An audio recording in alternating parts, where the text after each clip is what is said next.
अकोला जिल्हाधिकारी कार्यालयासमोर oil industries बिर्लातील C कॉलनीतील कामगारांनी साखळी उपोषण पुकारले। कंपनी बंद होऊन अनेक वर्ष लोटली असूनही अद्याप कामगारांना त्यांची देयके मिळाली नसल्याने हे उपोषण पुकारण्यात आलं। जवळपास 3 दशकांपूर्वी अकोला ऑइल इंडस्ट्रीज कंपनी बंद झाली, मात्र यातील सर्व कामगारांना अद्यापही संपूर्ण देणी मिळाली नाही। अनेकदा पाठपुरावा केल्यानंतरही देणी मिळाली नाही। सध्या हे प्रकरण मुंबई उच्च न्यायालयाच्या नागपूर खंडपीठात सुरू आहे।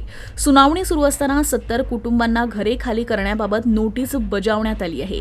घरे खाली झाल्यास सर्व 70 कामगार कुटुंबीय अडचणीत येणार आहे।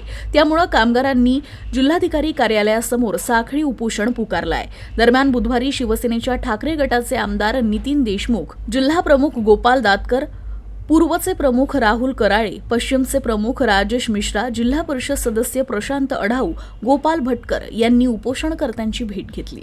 अकोला ऑइल इंडस्ट्रीज बिर्ला कंपनीमध्ये गेल्या 4 पिढ्यापासून यांचे कुटुंब त्या कंपनीमध्ये काम करत होते आणि कंपनी डसबाई झाल्यानंतर त्या तिथल्या कोर्टाने न्यायालयाने या लोकांना त्या जागा खाली करण्याचे आदेश दिले। एकीकडे देशाचे पंतप्रधान म्हणतात कि प्रत्येक हिंदुस्तान में एक भी घर ऐसा नहीं रहेगा कि जिसका पक्का घर नहीं होगा।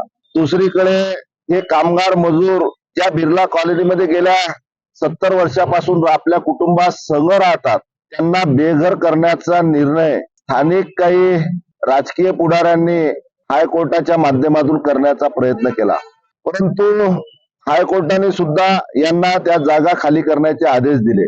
आता तर या देशात, या राज्यामध्ये अशी परिस्थिती निर्माण झाली की कोर्टावरही विश्वास आम जनतेचा राहिला सुद्धा नाही, कारण की राजकीय पुढाऱ्यांचा एवढा दबाव तंत्राचा एवढा हस्तक्षेप न्यायालयीन प्रकरणामध्ये चालू आहे। आणि या न्यायालयाने जो आदेश दिला, निश्चितपणे न्यायालयाच्या आदेशाच्या विरोधात सुप्रीम कोर्टात स्थानिक लोक जातील। आम्हाला यांना काय सहकार्य करायचं ते आमच्या पद्धतीने आम्ही सर्व शिवसेना, उद्धव साहेबांची शिवसेना यांच्या पाठीशी निश्चितपणे खंबीरपणे उभं राहील।